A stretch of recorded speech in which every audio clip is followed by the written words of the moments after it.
باپ کی عظمت و شان۔ الحمدللہ رب العالمین والصلاة والسلام علی خاتم النبیین، اما بعد فاعوذ باللہ من الشیطان الرجیم، بسم اللہ الرحمن الرحیم۔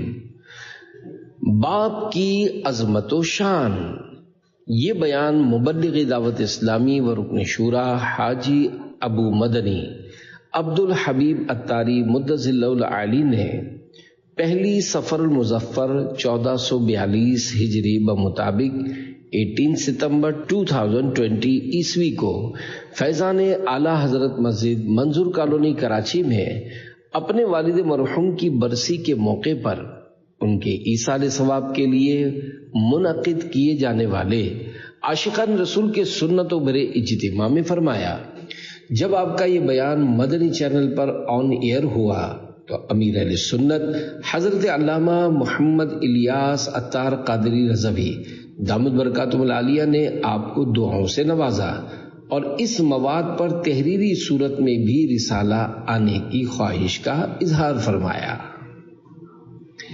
درود شریف کی فضیلت، فرمان مصطفیٰ صلی اللہ علیہ وآلہ وسلم، جس نے کتاب میں مجھ پر درود پاک لکھا تو جب تک میرا نام اس میں رہے گا فرشتے اس کے لیے استغفار یعنی بخشش کی دعا کرتے رہیں گے۔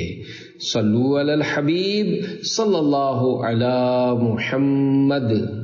ماں کی محبت کے ساتھ ساتھ باپ کی محبت کا بھی اظہار ہونا چاہیے۔ پیارے پیارے اسلامی بھائیوں، والدین کی خدمت بہت بڑی سعادت ہے۔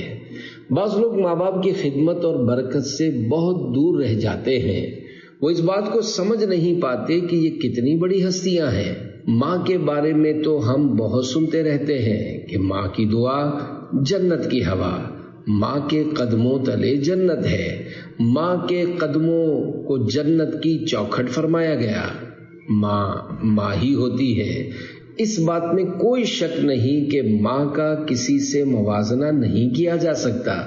ماں کا دنیا میں کوئی نعم البدل نہیں ہے، لیکن والد کی خدمت اور ادب و احترام کے حوالے سے وہ چیز نظر نہیں آتی جو آنی چاہیے، اور نہ ہی والد سے اتنی محبت کا اظہار کیا جاتا ہے۔ حالانکہ ہماری زندگی میں والد کی ایک خاص اہمیت اور اہم کردار ہے۔ والد کی خدمت نے بیٹے کو مالا مال کر دیا۔ ایک شخص کے 4 بیٹے تھے۔ وہ بیمار ہوا تو اس کے ایک بیٹے نے اپنے بھائیوں کے سامنے بڑا عجیب فارمولہ پیش کیا کہ تم تینوں مل کر والد صاحب کی تیمارداری کرو۔ جب تم اتنی بڑی نیکی کماؤ گے تو پھر وراثت میں سے حصہ نہ لینا، یا مجھے یہ کام دو کہ میں والد صاحب کی تیمارداری کروں، ساری خدمت بجا لاؤں اور وراثت میں سے کوئی حصہ نہ لوں۔ بڑی عجیب سی بات تھی، پیسے کون چھوڑتا ہے، مگر وہ بھائی جانتا تھا کہ والد کی خدمت کا کیا اجر ہے۔ چنانچہ تینوں بھائیوں نے کہا کہ اس سے اچھی اور کیا بات ہے، تم ہی والد کی خدمت کرو اور وراثت میں سے کچھ نہ لو۔ بہرحال یہ فارمولہ طے ہو گیا اور وہ بھائی اپنے والد کی خدمت کرتا رہا یہاں تک کہ والد کا انتقال ہو گیا۔ اس خدمت گار بیٹے نے وراثت میں سے کوئی حصہ نہیں لیا، کیونکہ وعدہ کیا تھا کہ میں والد کی خدمت کروں گا تو میراث میں سے حصہ نہیں لوں گا۔ اب کیا ہوا، ایک رات وہ سویا تو اسے خواب میں آواز آئی، کوئی کہنے والا کہہ رہا تھا فلاں جگہ پر جاؤ اور وہاں 100 دینار یعنی 100 سونے کے سکے موجود ہیں، وہ لے لو۔ اس شخص نے خواب میں بتانے والے سے پوچھا کہ کیا ان 100 دینار میں برکت ہے؟ اس نے کہا برکت نہیں ہے۔ صبح اٹھ کر اس شخص نے اپنی بیوی سے کہا مجھے خواب میں ایک جگہ بتائی گئی ہے کہ وہاں 100 دینار ہیں، مگر میں نے لینے سے انکار کر دیا کیونکہ ان میں برکت نہیں ہے۔ بیوی نے کہا عجیب آدمی ہو، پہلے میراث چھوڑی، اس میں سے بھی کچھ حصہ نہیں لیا، اب 100 دینار مل رہے تھے، تم غریب بھی ہو یہ تو لے لیتے۔ اس نے کہا مجھے وہ مال نہیں چاہیے جس میں برکت نہ ہو۔ دوسری رات سویا، پھر اسے خواب میں ایک جگہ دکھائی گئی اور کہ فلاں جگہ پر سونے کی 10 اشرفیاں ہیں، وہ لے لو۔ اس نے کہا کیا ان میں برکت ہے؟ کہا ان میں برکت نہیں ہے۔ صبح اٹھ کر اس شخص نے بیوی کو بتایا تو بیوی نے کہا عجیب آدمی ہو، 100 دینار سے 10 پر آ گئے ہو، 10 تو لے لیتے۔ کہا برکت نہیں تو مجھے نہیں چاہیے۔ تیسری رات سویا تو پھر خواب میں ایک جگہ دکھائی گئی کہ وہاں 1 دینار ہے، وہ لے لو۔ اس نے پوچھا کیا اس میں برکت ہے؟ خواب میں بتایا گیا کہ ہاں اس میں برکت ہے۔ چنانچہ یہ شخص صبح اٹھ کر اس جگہ گیا اور وہاں سے 1 دینار اٹھا کر لے آیا۔ اس کے بعد اس نے اس دینار سے گھر والوں کے لیے 2 مچھلیاں خریدی کہ اور کچھ نہیں تو گھر والوں کو اچھا کھانا تو کھلا دوں۔ جب گھر آیا اور اس نے دونوں مچھلیوں کا پیٹ چاک کیا تو ان دونوں مچھلیوں کے پیٹ سے ایک ایک موتی نکلا۔ یہ بڑے ہی عجیب و غریب اور یونیک یعنی انوکھے موتی تھے۔ اس نے موتیوں کو اپنے پاس رکھ لیا۔ اسی دن بادشاہ نے حکم جاری کیا کہ مجھے اس کلر اور اس ڈیزائن کا موتی چاہیے۔ بادشاہ کے نمائندے سارے شہر کے جیولرز کے پاس گئے مگر کہیں سے بھی اس طرح کا موتی نہ مل سکا۔ آخر کار پتہ چلا کہ فلاں محلے میں ایک بندہ ہے جس کا مچھلی کے پیٹ سے ایسا موتی نکلا ہے جس کی مثل لوگوں نے نہیں دیکھا۔ لوگ ڈھونڈتے ہوئے اس کے دروازے تک پہنچ گئے۔ موتی دیکھا تو کہا بادشاہ کو ایسا ہی موتی چاہیے۔ جب بادشاہ کو وہ موتی دکھایا گیا تو اس نے بھی کہا کہ ہاں یہی موتی ہے۔ اب اس موتی کی قیمت پوچھی گئی۔ چونکہ پہلے کے زمانے میں گدھوں اور گھوڑوں پر سامان لادا جاتا تھا تو اس شخص نے کہا کہ 30 خچر یعنی 30 میولز سونا۔ بادشاہ نے 30 خچر پر سونے کی بوریاں لدوا کر اس سے موتی خرید لیا۔ 1 دینار کی برکت سے کتنا مال ہو گیا، وہ بھی ابھی ایک ہی موتی بکا ہے۔ بادشاہ نے یہ موتی لے کر اس کام کا جو ایکسپرٹ تھا اسے دیا۔ اس نے بادشاہ سے کہا ایک موتی سے خوبصورتی نہیں آئے گی، اس کی جوڑی ہونی چاہیے۔ جب اسی طرح کا دوسرا موتی ملے گا تب اس کی اصل ویلیو بنے گی۔ بادشاہ نے کہا ایک اور موتی تلاش کرو، اگرچہ دگنی قیمت دینی پڑے۔ پھر موتی تلاش کیا گیا مگر کہیں نہ ملا۔ واپس لوگ اسی شخص کے دروازے پر پہنچے اور اس سے پوچھا کیا تمہارے پاس اس طرح کا دوسرا موتی بھی ہے؟ اس نے کہا اس طرح کا دوسرا موتی تو ہے لیکن وہ تمہیں ڈبل قیمت پر ملے گا۔ چنانچہ انہوں نے اس شخص سے 60 خچر سونے کے بدلے میں وہ موتی خرید لیا۔ اس واقعے سے ہمیں والد کی خدمت کرنے کے ساتھ ساتھ یہ بھی سیکھنے کو ملا کہ بے شک تھوڑا مال جس میں برکت ہو اس زیادہ مال سے بہتر ہے جو حرام کا ہو اور برکت سے خالی ہو۔ بہرحال اس بیٹے نے والد کی خدمت کی تو اللہ پاک نے اسے غیب کے خزانوں سے مالا مال کر دیا۔ ماں کی خدمت کا صلہ۔ اسی طرح کا ایک مشہور قرآنی واقعہ سورہ بقرہ میں بھی موجود ہے۔ بقرہ عربی میں گائے کو کہتے ہیں۔ اس صورت میں اس گائے کا واقعہ ہے جو دنیا کی سب سے مہنگی ترین گائے تھی، جس کی قیمت میں اس گائے کی کھال میں سونا بھر کر اس زمانے کے لوگوں نے اس نوجوان کو دیا تھا جس نے اپنی ماں کی خدمت کی تھی، ماں کی اطاعت کی تھی، تو اللہ پاک نے اسے ایسی گائے عطا کر دی کہ اس جیسی گائے پوری دنیا میں کہیں اور نہ تھی۔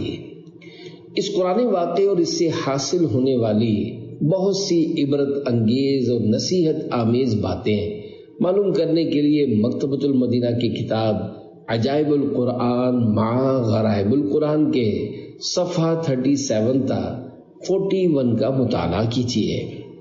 پیارے پیارے اسلامی بھائیوں، ان واقعات میں جو بات سیکھنے والی ہے اس میں والدین اور بچوں دونوں کے لیے درس ہے۔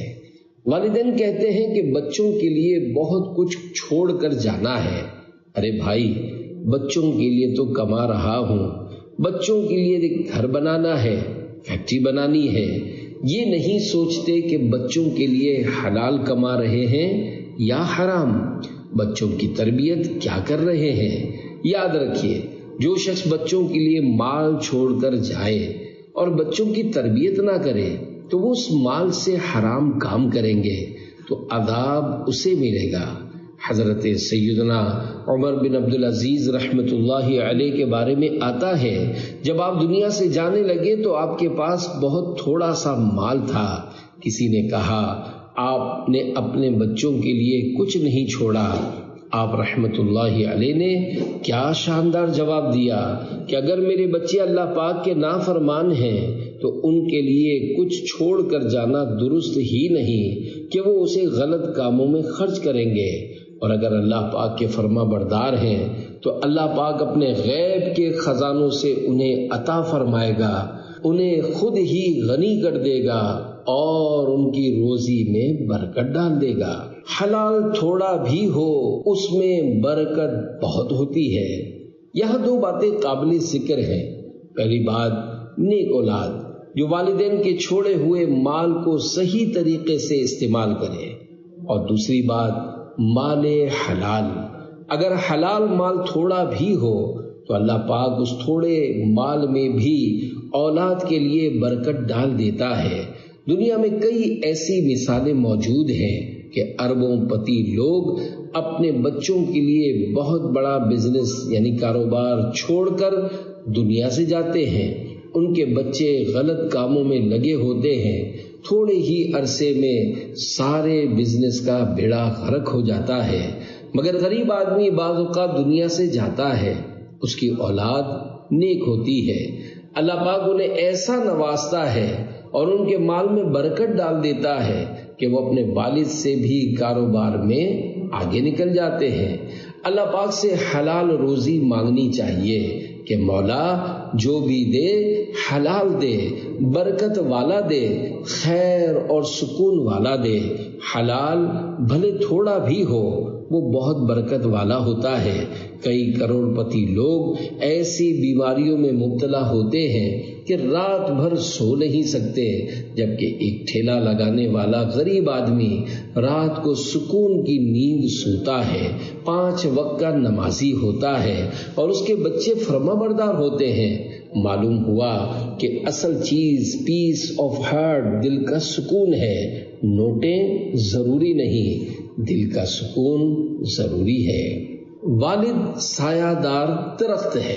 یاد رکھیے، والد وہ سایہ دار درخت ہے جو دھوپ اپنے اوپر لیتا ہے اور بچوں کو سایہ دیتا ہے، دن رات کام کرتا ہے کہ بچے خیر سے کھانا کھائیں۔ ہمیں پتہ نہیں چلتا مگر والد اپنی خواہشات کو قربان کر کے ہمیں کھلا رہا ہوتا ہے اور ہماری فرمائشیں پوری کر رہا ہوتا ہے۔ جب بچہ بازار میں جا کر فرمائش کرے کہ ابو یہ لینا ہے، اور ابو دیکھیں کہ یار جیب میں پیسے اتنے نہیں ہیں مگر بچہ بڑی ضد کر رہا ہے، تو والد اپنے بجٹ کو آؤٹ کر کے بھی اپنے بچے کی خواہش پوری کرتا ہے۔ یہ ہمارے والد نے ہمارے ساتھ کیا اور آپ کے والد نے بھی آپ کے ساتھ کیا ہے کہ خود تکلیفیں اٹھائیں مگر بچوں کو آسانیاں فراہم کی۔ یاد رکھیے، درخت کے پتوں کے نیچے سایہ ہوتا ہے مگر درخت اوپر سے بہت گرم ہوتا ہے کیونکہ وہ ساری دھوپ اپنے اوپر لے لیتا ہے۔ اللہ پاک نے یہ والد اتنی بڑی نعمت دی ہے جو انگلی پکڑ کر چلنا سکھاتا ہے۔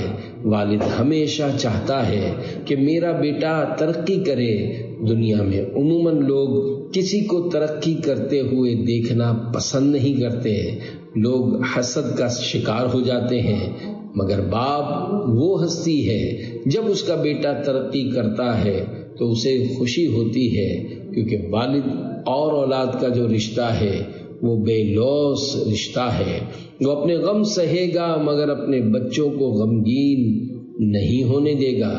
بچہ ڈیمورلائز یعنی مایوسی کا شکار ہو جائے یا کسی مشکل میں آ جائے، وہ اس کا حوصلہ بڑھائے گا، اس سے کہے گا بیٹا گھبرانا نہیں، میں ہوں نا۔ حالانکہ وہ خود بھی گھبرایا ہوا ہوتا ہے، وہ خود بھی ٹینشن میں ہوتا ہے مگر گھر میں کسی کو بتاتا نہیں کہ میرے اوپر کتنی پرابلمز یعنی پریشانیاں آئی ہوئی ہیں. اسے معلوم ہے کہ بچوں کو بتاؤں گا یا بچوں کی ماں کو بتاؤں گا تو یہ سب ٹینشن میں آ جائیں گے. انہیں ٹینشن میں ڈالنے کی کیا ضرورت ہے؟ ارے میں ہوں نا، برداشت کر لوں گا. پھر کبھی قرضے اٹھاتا ہے تو کبھی مشکل زندگی گزارتا ہے، مگر اپنے بچوں پر کسی قسم کی آنچ نہیں آنے دیتا. ماں باپ کی خدمت کرنے والے خوش نصیب ہوتے ہیں. ایک وقت آتا ہے جب بچہ جوان اور والد بوڑھا ہو جاتا ہے. اب بچے کی باری ہوتی ہے کہ وہ والد کی خدمت کرے. یاد رکھیے، اگر ہم ساری زندگی بھی ماں باپ کی خدمت کریں تب بھی ان کا احسان اور بدلہ نہیں اتار سکتے، کیونکہ انہوں نے اس وقت ہماری خدمت کی جب ہمیں چلنا نہیں آتا تھا، کھانا کھانا نہیں آتا تھا، ہم بے لباس اور کمزور تھے. انہوں نے ہمت کی اور ہمیں پال کر ایک تناور درخت بنایا. اب جب ان کی خدمت کی باری ہے تو ہمیں سعادت سمجھ کر ان کی خدمت کرنی چاہیے. خوش نصیب ہے وہ اولاد جس کو ماں باپ کی خدمت کا موقع ملتا ہے، ورنہ کئی ماں باپ تو ایسے ہوتے ہیں وہ خدمت کا موقع ہی نہیں دیتے. ہماری خدمت کرتے کرتے دنیا سے چلے جاتے ہیں. بندہ کہتا ہے مجھے تو چانس یعنی موقع ہی نہیں ملا. آخر وقت تک والد ہی ہمیں کھلاتا رہا، والد ہی ہمارے اوپر مہربانی کرتا رہا، ہماری ماں ہی ہم پر مہربانی کرتی رہی. ارے ہمیں تو موقع ہی نہیں دیا کہ ہم ان کی کچھ خدمت کر سکتے. اس موقع پر مبلغ دعوت اسلامی و رکن شورا حاجی ابو مدنی عبد الحبیب اتاری مدظ اللہ العالی نے اپنی والدہ ماجدہ کا تذکرہ کرتے ہوئے فرمایا، میری والدہ مرحومہ کا جب انتقال ہوا میں اس وقت پاکستان میں نہیں تھا بلکہ بغداد شریف میں تھا. مجھے گھر والوں نے بتایا تھا کہ جس رات والدہ کا انتقال ہوا اس رات کا کھانا انہوں نے خود بنایا تھا. اس وقت بھی انہوں نے اپنی خدمت کا موقع فراہم نہیں کیا. وہ اللہ پاک کی بارگاہ میں دعا کرتی رہتی تھی کہ اے اللہ پاک مجھے اپنے سوا کسی اور کا محتاج نہ کرنا. اللہ پاک نے ان کی دعا کو قبول فرما لیا. اب اس سے بڑا بد نصیب کون ہے جس کو والد یا والدہ کی خدمت کا موقع ملا اور وہ یہ کہے کہ میں اس بوڑھے یا بوڑھی کی وجہ سے پریشان ہو گیا ہوں، اتنے پیسے ماں باپ پر خرچ کروں. تف ہے ایسی اولاد پر جو اپنے والدین کی خدمت کرنے کو بوجھ سمجھتی ہے. خدارا یہ ہمارے پیسوں کا نصیب ہے کہ وہ والدین پر خرچ ہو جائیں، کیونکہ ساری زندگی تو انہوں نے ہی خرچ کیا نا. جو کچھ دیا انہوں نے ہی دیا. ہم جو کچھ ہیں اور ہمیں جو عزت ملی، شہرت ملی اور دولت ملی، یہ سب ماں باپ کا صدقہ ہے اور اس میں والد کا بہت بڑا کردار ہے. اور ہماری حالت یہ ہوتی ہے کہ ہم بعض اوقات والد کا شکریہ بھی ادا نہیں کرتے. میری ماں مجھے کھلاتی ہے، میری ماں مجھے پلاتی ہے، میری ماں مجھے سینے سے لگاتی ہے، میری ماں مجھے کوئی چیز لا کر دیتی ہے. تو ماں کو پیسے کون دیتا ہے؟ کما کر کون لا رہا ہوتا ہے؟ والد پورے گھر کا پلر ہوتا ہے، مگر کوئی اس کا شکریہ ادا نہیں کر رہا ہوتا اور اس کی اس تکلیف کو سمجھ نہیں رہا ہوتا. والد پورے گھر کا محسن اور پورے گھر کے لیے سایہ دار درخت ہوتا ہے جو بیچارہ محنت کر رہا ہوتا ہے، ہمیں سایہ دے رہا ہوتا ہے، ہمیں نواز رہا ہوتا ہے. ہمارے پاس جو کچھ ہے وہ ہمارے والد کا ہے. یہ میں نہیں کہہ رہا، ہمارے آقا صلی اللہ علیہ وآلہ وسلم فرما رہے ہیں. نبی پاک صلی اللہ علیہ وآلہ وسلم کے مبارک دور کا ایک نہایت ہی پردرد واقعہ ملاحظہ کیجیے. دکھیارے باپ کی کہانی اسی کی زبانی. پیارے آقا مدینے والے مصطفیٰ صلی اللہ علیہ وآلہ وسلم کی بارگاہ میں ایک بیٹا اپنے باپ کی شکایت لے کر حاضر ہوا کہ حضور میرا والد میرا مال لینا چاہتا ہے. نبی پاک صلی اللہ علیہ وآلہ وسلم نے فرمایا اپنے والد کو لے آؤ.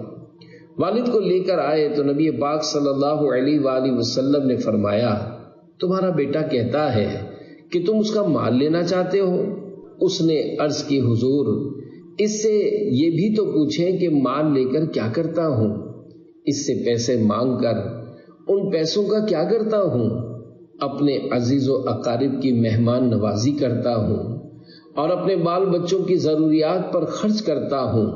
ابھی گفتگو جاری تھی کہ اتنے میں جبریل امین علیہ السلام حاضر ہوئے اور کہا کہ حضور اس والد نے دل ہی دل میں کچھ اشعار ترتیب دیے ہیں، ابھی تک وہ اشعار اس کی اپنی زبان پر بھی نہیں آئے، حضور آپ اسے کہیں کہ وہ اشعار سنائے۔ نبی پاک صلی اللہ علیہ وآلہ وسلم نے غیب کی خبر دیتے ہوئے ارشاد فرمایا کہ تم نے کچھ اشعار سوچے ہوئے ہیں جو ابھی تک تمہاری زبان سے نکلے نہیں ہیں۔ اس پر اس نے کہا اللہ پاک ہمیشہ آپ کے معجزات کے ذریعے ہمارے دلی یقین اور بصیرت میں اضافہ فرماتا رہتا ہے۔ اب اس والد نے نبی پاک صلی اللہ علیہ وآلہ وسلم کو وہ اشعار سنائے جن کا اردو ترجمہ یہ ہے، میں نے تجھے غذا پہنچائی، جب سے تو پیدا ہوا تیرا بار اٹھایا، جب تو ننھا تھا میری کمائی سے بار بار سیراب کیا گیا، جب کوئی بیماری غم بن کر تجھ پر اترتی تو میں تیری بیماری کی وجہ سے رات بھر جاگتا رہتا، میرا دل تیرے مرنے سے ڈرتا، حالانکہ مجھے خوب معلوم تھا کہ موت یقینی ہے اور سب پر مسلط کر دی گئی ہے، میری آنکھیں یوں بہتی کہ گویا وہ مرض جو رات کو تجھے ہوا تھا نہ کہ مجھے، ایسا ہوتا کہ مجھے ہوا ہے، یعنی بیمار تو ہوتا تھا، تکلیف مجھے ہوتی تھی، میں بے چین ہو جاتا، میں نے تجھے یوں پالا جب تو پروان چڑھا اور اس حد تک پہنچا کہ مجھے امید لگی کہ اب تو میرے کام آئے گا، تو تو نے میرا بدلہ سختی و بد زبانی سے دیا۔ اے کاش جب تو نے والد ہونے کے حق کا لحاظ نہ کیا تو ایسا ہی سلوک کر لیتا جیسا ایک پڑوسی دوسرے پڑوسی کے ساتھ کرتا ہے، اتنا تو میرا خیال رکھ لیتا۔ اس دکھیارے باپ نے جب نبی رحمت صلی اللہ علیہ وآلہ وسلم کو یہ اشعار سنائے تو رحمت للعالمین صلی اللہ علیہ وآلہ وسلم کی آنکھوں سے آنسو جاری ہو گئے۔ نبی پاک صلی اللہ علیہ وآلہ وسلم نے اس نوجوان بیٹے کا گریبان پکڑ کر ارشاد فرمایا اذهب انت ومالک لابیک، جا تو اور تیرا مال سب تیرے باپ کا ہے۔ ماں باپ اپنے لیے نہیں اپنے بچوں کے لیے جیتے ہیں۔ پیارے پیارے اسلامی بھائیوں، دیکھا آپ نے میرے آقا صلی اللہ علیہ وآلہ وسلم نے فرمایا کہ تو اور تیرا سب کچھ تیرے باپ کا ہے۔ آج پیسے دیتے ہوئے بیٹا کہتا ہے ابو یہ میرے ہیں اور یہ آپ کے ہیں، کتنے دوں؟ بار بار کیوں مانگتے ہو؟ باپ نے تو کھلاتے ہوئے کبھی یہ نہیں کہا تھا، بلکہ اپنا نوالا روک کر ہمارے منہ میں ڈالا تھا، اپنی خواہشیں مار کر ہمیں پالا تھا۔ ابو نے خود نیا لباس کم پہنا تھا مگر ہمیں نئے نئے لباس اور نئے نئے جوتے لا کر دیے، جو ہم نے مانگا ہمارے والد نے پورا کیا۔ کبھی ہم نے سوچا کہ ہمارے والد نے اپنے لیے کب کیا خریدا؟ کبھی کہا ہو کہ بیٹا آج یہ جوتے بڑے پسند آئے ہیں تو میں اپنے لیے لایا ہوں؟ ارے نہیں نہیں، بلکہ باپ کی زبان پر ہمیشہ یہی رہا کہ میں اپنے بیٹے کے لیے لایا ہوں، اپنی بیٹی کے لیے لایا ہوں، اپنی بیوی کے لیے لایا ہوں۔ ماں باپ کمال کی ہستیاں ہیں، یہ اپنے لیے نہیں جیتے، اپنے بچوں کے لیے جیتے ہیں۔ اور جب بچہ بڑا ہو کر ماں باپ کے ساتھ بے ادبی اور بد سلوکی کے ساتھ پیش آتا ہوگا، دل آزار جملے کہتا ہوگا، تو اس سے ماں باپ کا دل کتنا ٹوٹتا ہوگا۔ کتابوں میں باپ کا ادب یہاں تک لکھا ہوا ہے کہ بیٹا باپ کے سامنے ایسے ہو جیسے غلام آقا کے سامنے ہوتا ہے۔ باپ جب بیٹے کو کوئی آرڈر دے تو بیٹا لبیک کہے۔ یہ والد کا بیٹے پر حق اور ادب ہے۔ آج حالات یہاں تک پہنچ گئے ہیں کہ بیٹا باپ اور باپ غلام بنا ہوتا ہے، اور اب باپ کہہ رہا ہوتا ہے کہ بیٹا تھوڑے پیسے چاہیے، بیٹا انکار کر رہا ہوتا ہے کہ میرے پاس پیسے نہیں ہیں، یا باپ کہتا ہے کہ بیٹا ادھر آؤ ذرا سا کام ہے، تو بیٹا جواب دیتا ہے کہ میرے پاس وقت نہیں ہے۔ باپ کو ویرانے میں چھوڑ کر آنے والا بدنصیب بیٹا۔ حدیث پاک میں ہے سب گناہوں کی سزا اللہ پاک چاہے تو قیامت کے لیے اٹھا رکھتا ہے، مگر ماں باپ کی نافرمانی کی سزا جیتے جی دنیا میں بھی دیتا ہے۔ اس کا ری ایکشن یعنی رد عمل یہ ہوتا ہے کہ اس کی اپنی اولاد اس کی نافرمانی کرتی ہے۔ مشہور واقعہ ہے کہ ایک نوجوان کی شادی ہوئی، اس کا والد بوڑھا تھا، کھانستا رہتا تھا۔ اس کی بیوی نے کہا کہ اس بوڑھے کو گھر سے نکالو۔ بیٹا چونکہ بیوی کا غلام بنا ہوا تھا، وہ اپنے باپ کو لے کر چل دیا کہ کہیں ویرانے میں چھوڑ آئے۔ باپ کہنے لگا بیٹا سردی میں مجھے کہیں چھوڑنے جا رہے ہو، مجھے کوئی کمبل تو دے دو۔ اس کے ساتھ اس کا چھوٹا بیٹا بھی تھا۔ وہ اپنے دادا جان سے کہنے لگا دادا جان میں آپ کے لیے کمبل لاتا ہوں۔ جب وہ بچہ کمبل لایا تو اس نافرمان بیٹے نے دیکھا کہ کمبل کو درمیان سے کاٹ کر 2 ٹکڑے کیا گیا ہے اور آدھا کمبل لایا ہے۔ وہ نافرمان بیٹا اپنے بیٹے سے کہنے لگا تم آدھا کمبل کیوں لائے ہو؟ وہ کہنے لگا آدھا ان کے لیے لایا ہوں، اور جب آپ بوڑھے ہو جائیں گے تو آپ کو بھی تو میں نے کہیں چھوڑنے جانا ہے، تو اس وقت آدھا آپ کو دے دوں گا۔ اب اس نافرمان بیٹے کی آنکھوں میں آنسو آ گئے۔ اسے یہ بات سمجھ میں آ گئی کہ آج جو میں اپنے والد کے ساتھ کرنے جا رہا ہوں، کل میری اولاد نے بھی میرے ساتھ یہی کرنا ہے۔ والد کی شفقتوں کو کبھی بھی فراموش نہ کیجیے۔ پہلے ہم سنتے تھے کہ اولڈ ہاؤس یورپ اور امریکہ میں ہے، اب تو پاکستان میں بھی بننے لگے ہیں، اور یہاں کے لوگ بھی اپنے باپ کو اولڈ ہاؤس میں ڈالنے لگ گئے ہیں۔ ارے نادان، یہ جنت کا دروازہ تھا جسے گھر سے نکال کر اولڈ ہاؤس میں ڈال دیا ہے۔ جوانی میں آ کر بوڑھے باپ کی کھانسی بری لگ رہی ہے، یہ نہیں سوچا کہ ہم نے تو ان کے بستر پر گندگی کی تھی، مگر اس وقت والد صاحب نے تو ہمیں لات مار کر گھر سے نہیں نکالا تھا۔ کبھی یہ بھی سوچا کہ والد صاحب نے ہمارے بچپن میں کتنی راتیں جاگ کر گزاری ہیں؟ یہ سب باتیں اس وقت انسان کو سمجھ میں آتی ہیں جب وہ خود والد بنتا ہے، تب اسے پتہ چلتا ہے کہ بچہ کتنا تنگ کرتا ہے۔ اب تو بہت سی فیسلٹیز یعنی سہولیات آ چکی ہیں، بچوں کے پیمپرز آ گئے ہیں، اور بھی طرح طرح کی فیسلٹیز آ گئی ہیں۔ سوچنا چاہیے کہ 30-40 سال پہلے جب ہم چھوٹے تھے اس وقت تو ان کے پاس پیسے بھی نہیں ہوتے تھے، پھر انہوں نے ہمیں کیسے پالا ہوگا؟ بچہ اور بوڑھا دونوں برابر ہیں۔ یہ بات بالخصوص بچے اور نوجوان ہمیشہ یاد رکھیں کہ ایج یعنی عمر کا ایک حصہ ایسا آتا ہے جس میں انسان بوڑھا ہونے کے بعد واپس بچہ بن جاتا ہے۔ گویا کہ یہ پورا سرکل ہے، بچپن، جوانی، پھر بڑھاپا۔ اب یہ بڑھاپا اور بچپنا ایک لیول رکھتا ہے۔ جس طرح بچہ بات کو نہیں سمجھتا، اسی طرح بوڑھا بھی بات کو نہیں سمجھ پاتا۔ اگر بچہ ضد کرتا ہے تو بوڑھا بھی ضد کرے گا۔ اگر بچے کا لیول آف انڈرسٹینڈنگ سمجھنے کا لیول کم ہے تو بوڑھے کا بھی کم ہو جائے گا۔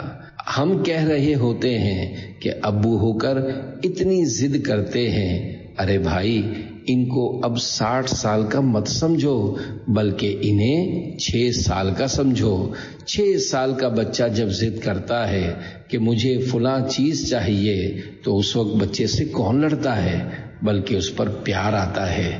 والد صاحب کی عمر 60 سال ہے، ان کا لیول آف انڈرسٹینڈنگ کم ہو چکا ہے۔ اب ان پر بھی پیار آنا چاہیے۔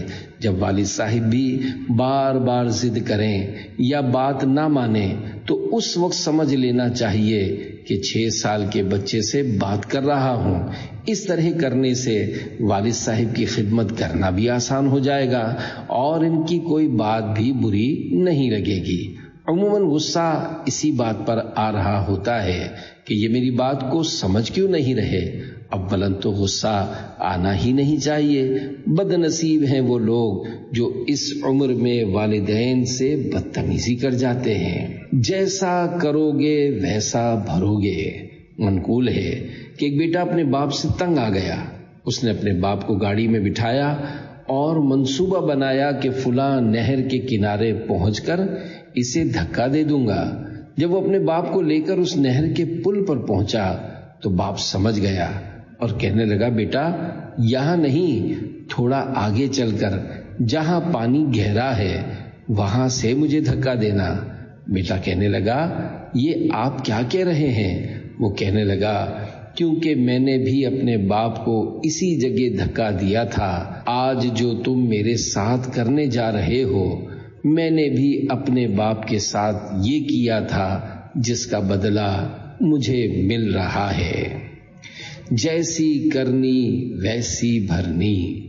اعلیٰ حضرت مولانا شاہ امام احمد رضا خان رحمۃ اللہ علیہ فرماتے ہیں، بے عقل اور شریر اور ناسمجھ جب طاقت و توانائی حاصل کر لیتے ہیں تو بوڑھے باپ پر ہی زور آزمائی کرتے ہیں اور اس کے حکم کی خلاف ورزی کرتے ہیں۔ جلد نظر آ جائے گا کہ جب خود بوڑھے ہوں گے تو اپنے کیے ہوئے کی جزا اپنے ہاتھ سے چکھیں گے۔ جیسا کرو گے ویسا بھرو گے اور آخرت کا عذاب سخت اور ہمیشہ رہنے والا ہے۔ حضرت سیدنا ثابت بنانی رحمت اللہ علیہ فرماتے ہیں، کسی مقام پر ایک آدمی اپنے باپ کو مار رہا تھا۔ لوگوں نے اسے ملامت کی کہ اے ناہنجار، یہ کیا ہے؟ اس پر باپ بولا، اسے چھوڑ دو، کیونکہ میں بھی اسی جگہ اپنے باپ کو مارا کرتا تھا۔ یہی وجہ ہے کہ میرا بیٹا بھی مجھے اسی جگہ مار رہا ہے۔ یہ اسی کا بدلہ ہے، اسے ملامت نہ کرو۔ یہ دنیا مکافات عمل ہے۔ جو اولاد اپنے والد کا ادب کرتی ہے تو آگے جا کر اس کی اولاد بھی اس کا ادب کرتی ہے۔ اگر آپ کو کہیں بچے اپنے والد کے ہاتھ چومتے نظر آئیں تو اس سے جا کر پوچھنا کہ لگتا ہے آپ نے اپنے والد کا ادب و احترام کیا ہوگا۔ وہ ضرور کہے گا کہ الحمدللہ میں نے اپنے والد کا احترام کیا ہے۔ جو شخص اپنے والد کا احترام کرے گا اللہ پاک اس کی اولاد کو فرما بردار بنا دے گا۔ حضور اکرم نور مجسم صلی اللہ علیہ وآلہ وسلم نے ارشاد فرمایا، عفوا تعف نساؤکم وبروا آباءکم یبرکم ابناؤکم، یعنی پاک دامنی اختیار کرو، تمہاری عورتیں بھی پاک دامن رہیں گی، اور اپنے والدین کے ساتھ حسن سلوک کرو، تمہاری اولاد تم سے اچھا سلوک کرے گی۔ لہذا اپنے والد سے پیار کرو، اس کا ادب کرو، اور اپنے والد کی ڈسکریجمنٹ یعنی حوصلہ شکنی مت کرو۔ کچھ تو ایسے نادان ہوتے ہیں جو اپنے باپ سے بات تک نہیں کرتے اور نہ ہی ملتے ہیں۔ ماں اپنے بیٹے کو میرا لال وغیرہ کہہ کر سینے سے چمٹا لیتی ہے، پیار بھرے الفاظ کہتی ہے۔ باپ اگرچہ واضح اور کھلے الفاظ میں یہ نہیں کہتا، لیکن حقیقت میں وہ بھی اولاد سے پیار کرتا ہے، تبھی تو اولاد کے لیے سب کچھ کرتا ہے۔ وہ زبان سے نہیں کہتا لیکن اس کے دل میں بھی اولاد کے لیے بہت ہمدردی ہوتی ہے۔ کم از کم اسے ایکنالج، تسلیم تو کرو۔ باپ کی محبت کا کبھی تو اسے صلہ دو۔ کبھی بیٹا بھی باپ سے کہہ دے کہ آج میں جو کچھ ہوں آپ ہی کی وجہ سے ہوں۔ یہ سننے کے بعد یقیناً باپ کی آنکھیں نم ہو جائیں گی۔ احادیث مبارکہ میں باپ کے فضائل۔ کچھ لوگ صرف ماں سے بنا کر رکھتے ہیں اور باپ سے لڑتے ہیں۔ ایسا نہیں کرنا چاہیے۔ باپ کا بھی ادب و احترام کرنا لازم ہے۔ اللہ پاک کے آخری نبی صلی اللہ علیہ وآلہ وسلم نے فرمایا، باپ جنت کا درمیانی دروازہ ہے، سینٹرل ڈور آف جنہ، تیری مرضی ہے اس کی حفاظت کر یا اسے چھوڑ دے۔ ایک اور حدیث پاک میں ارشاد فرمایا، بیٹا اپنے باپ کا حق ادا نہیں کر سکتا یہاں تک کہ بیٹا اپنے باپ کو غلام پائے اور اسے خرید کر آزاد کر دے۔ اس حدیث پاک کے تحت حضرت مفتی احمد یار خان رحمۃ اللہ علیہ فرماتے ہیں، مطلب یہ ہے کہ بیٹا اپنے باپ کی کتنی ہی خدمت کرے مگر اس کا حق ادا نہیں کر سکتا۔ اس کا حق ادا کرنے کی صرف یہ صورت ہے کہ اگر بیٹا آزاد اور مالدار ہو، باپ غلام ہو، تو بیٹا اسے خرید لے تاکہ وہ باپ اس کی ملکیت میں آتے ہی آزاد ہو جائے۔ ایک اور مقام پر حدیث پاک میں بہت ہی اہم چیز ارشاد فرمائی کہ رب کی رضا باپ کی رضامندی میں ہے اور رب کی ناراضی باپ کی ناراضی میں ہے۔ آسان الفاظ میں یوں کہا جائے کہ جس کا والد راضی اس کا رب راضی، اور جس کا والد ناراض اس کا رب ناراض۔ اللہ پاک کے پیارے نبی صلی اللہ علیہ وآلہ وسلم کی بارگاہ میں کسی نے حاضر ہو کر عرض کی، یا رسول اللہ صلی اللہ علیہ وآلہ وسلم، میرے حسن اخلاق کا سب سے زیادہ حقدار کون ہے؟ ارشاد فرمایا، تمہاری ماں۔ اس نے پھر عرض کی، اس کے بعد کون؟ ارشاد فرمایا، تمہاری ماں۔ عرض کی، اس کے بعد کون؟ تو آپ صلی اللہ علیہ وآلہ وسلم نے اس مرتبہ بھی یہی ارشاد فرمایا، تمہاری ماں۔ اس نے پھر عرض کی، اس کے بعد کون؟ تو آپ صلی اللہ علیہ وآلہ وسلم نے ارشاد فرمایا، تیرا باپ۔ نبی پاک صلی اللہ علیہ وآلہ وسلم کی زبان حق ترجمان سے جو لفظ نکلتا ہے وہ حکمت بھرا ہوتا ہے۔ آخر کار حضور اکرم صلی اللہ علیہ وآلہ وسلم نے 3 بار ماں کے بارے میں اور 1 بار والد کے بارے میں کیوں فرمایا؟ اس کی وجہ بیان کرتے ہوئے علماء کرام کثرہم اللہ السلام نے فرمایا ہے کہ ماں کے 3 احسان ہوتے ہیں۔ ایک، ماں 9 ماہ بچے کو پیٹ میں پالتی ہے۔ نمبر 2، ولادت کے وقت کی تکلیف کو برداشت کرتی ہے۔ نمبر 3، بچے کی پرورش کرتی ہے۔ جبکہ باپ کا ایک احسان ہوتا ہے کہ بچے کی پرورش کرتا ہے۔ باپ کا اگرچہ ایک حق اور ماں کے 3 حق ہیں، مگر اس کا مطلب یہ ہرگز نہیں ہے کہ باپ کا ادب ہی نہیں، بلکہ علماء کرام کثرہم اللہ السلام نے لکھا ہے، خدمت ماں کی زیادہ کرے اور عزت باپ کی زیادہ کرے، کیونکہ وہ تمہاری ماں کا شوہر ہے اور تمہاری ماں کا سرتاج ہے۔ سیدی اعلیٰ حضرت امام احمد رضا خان رحمۃ اللہ علیہ نے لکھا ہے کہ اگر والدین کا آپس میں جھگڑا ہو جائے تو بیٹا کبھی والد کی فیور حمایت میں ماں سے اور ماں کی فیور میں باپ سے جھگڑا نہ کرے۔ بیٹے کو کسی کے ساتھ لڑنے کی اجازت نہیں ہے، اسے وہاں بھی ادب کے دامن کو تھامنا لازمی ہے، تھامنا لازمی ہے۔ ہر نگاہ کے بدلے ایک مقبول حج کا ثواب۔ یاد رکھیے، ماں باپ دونوں قابل احترام ہستیاں ہیں، دونوں کا ادب و احترام کیجیے اور انہیں محبت بھری نگاہ سے دیکھ کر مقبول حج کا ثواب کمائیے۔ حدیث پاک میں ہے، جو نیک اولاد اپنے والدین کی طرف محبت کی نگاہ سے دیکھے تو اللہ پاک اس کی ہر نگاہ کے بدلے ایک مقبول حج کا ثواب لکھے گا۔ حج کا ثواب گھر میں موجود ہے، لیکن محبت والی نگاہ بھی ہونی چاہیے۔ آج اولاد تیز نظروں اور ڈرانے والی نظروں سے اپنے والدین کو دیکھتی ہے۔ حدیث پاک میں ہے، جس نے اپنے والد کو تیز نظر سے دیکھا اس نے والد کے ساتھ اچھا سلوک نہیں کیا۔ تو ایسی اولاد پر افسوس ہے جس سے بات کرتے ہوئے والدین ڈرتے ہوں۔ ماں جس بیٹے سے بات کرنے سے ڈر رہی ہو کہ بات کروں گی تو بیٹا لڑے گا، الجھے گا، وہ بیٹی جس سے بات کرتے ہوئے ماں ڈرتی ہو، ایسا بیٹا اور ایسی بیٹی کس کام کے ہیں؟ ہونا تو یہ چاہیے کہ جب ماں باپ کوئی بات کہیں تو جواباً لبیک کی صدا آئے، کہ یہ انداز ہمیں شریعت سکھاتی ہے، مگر آج اولاد اس بات کو نہیں سمجھتی۔ فوت شدہ والدین کو راضی کرنے کا طریقہ۔ کئی لوگ ایسے ہوتے ہیں جن کے والدین ناراضی کی حالت میں دنیا سے چلے جاتے ہیں، اولاد انہیں راضی نہیں کرتی، پھر بعد میں احساس ہوتا ہے کہ یہ ہم نے کیا کر دیا۔ یاد رکھیے، باپ راضی تو رب راضی۔ اگر کسی کے والدین دنیا سے ناراضی کی حالت میں رخصت ہو چکے ہیں تو علماء کرام کثرہم اللہ السلام نے لکھا ہے کہ اب اولاد کو چاہیے کہ والدین کے ایصال ثواب کے لیے خوب خوب نیکیاں کرے اور ان کے لیے دعائیں مغفرت کرتی رہے۔ یاد رکھیے، نیکیاں صرف پیسوں سے ہی نہیں ہوتی، یا صرف مسجد بنا دینا ہی نیکی نہیں ہے، نماز پڑھنا بھی نیکی ہے اور قرآن پاک کی تلاوت کرنا بھی نیکی ہے۔ جو اولاد اپنے والدین کی مغفرت کے لیے دعا کرتی رہے تو اللہ پاک کی رحمت سے امید ہے کہ وہ ان کی روح کو ان سے راضی کر کے انہیں فرما برداروں میں شامل فرما دے۔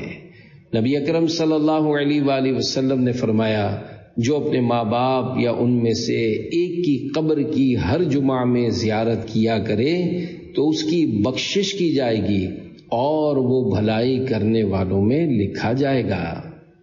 والدین کے لیے دعا مانگنے کا طریقہ اب بھی وقت ہے۔ اپنی بقیہ زندگی میں اپنے والدین کے لیے دعائیں کرتے رہیں۔ قرآن کریم میں اللہ پاک نے والدین کے لیے دعا مانگنے کا طریقہ بیان کرتے ہوئے ارشاد فرمایا، وَقُلْ رَبِّ ارْحَمْهُمَا كَمَا رَبَّيَانِي صَغِيرًا، پارہ 15 سورہ بنی اسرائیل آیت 24۔ ترجمہ کنز الایمان، اور عرض کر کہ اے میرے رب تو ان دونوں پر رحم کر جیسا کہ ان دونوں نے مجھے چھٹپن یعنی چھوٹی عمر میں پالا۔ اللہ پاک ہمارے والدین پر رحم فرمائے اور انہیں جنت نصیب فرمائے۔ اس موقع پر رکن شورا حاجی ابو مدنی عبد الحبیب اتاری مدظ اللہ العالی نے اپنے والد ماجد کا تذکرہ کرتے ہوئے فرمایا، میرے والد صاحب جنہوں نے مجھے انگلی پکڑ کر چلنا سکھایا ہے، چند دن بیمار رہے۔ اگر یہ کہا جائے کہ اللہ پاک کی راہ میں گئے تھے تو یہ بات غلط نہ ہوگی، کیونکہ وہ مسجد میں نماز پڑھنے گئے تھے، وہاں اچانک گرے اور انہیں سر پر چوٹ آئی، جس کی وجہ سے وہ اسپتال منتقل ہو گئے اور پھر دوبارہ گھر پر نہ آ سکے۔ اللہ پاک ان کے درجات بلند فرمائے اور ان کے صدقے ہماری مغفرت فرمائے۔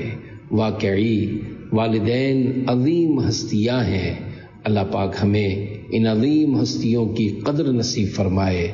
آمین بجاہ النبی الامین صلی اللہ علیہ وآلہ وسلم۔ رزق میں اضافے کا نسخہ، فرمان مصطفیٰ صلی اللہ علیہ وآلہ وسلم جسے یہ پسند ہو کہ اس کی عمر اور رزق میں اضافہ کر دیا جائے تو اسے چاہیے کہ اپنے والدین کے ساتھ اچھا برتاؤ کرے اور اپنے رشتہ داروں کے ساتھ صلہ رحمی کیا کرے۔ روزی میں بے برکتی کی وجہ، فرمان مصطفیٰ صلی اللہ علیہ وآلہ وسلم، بندہ جب ماں باپ کے لیے دعا ترک کر دیتا ہے تو اس کا رزق قطع ہو جاتا ہے۔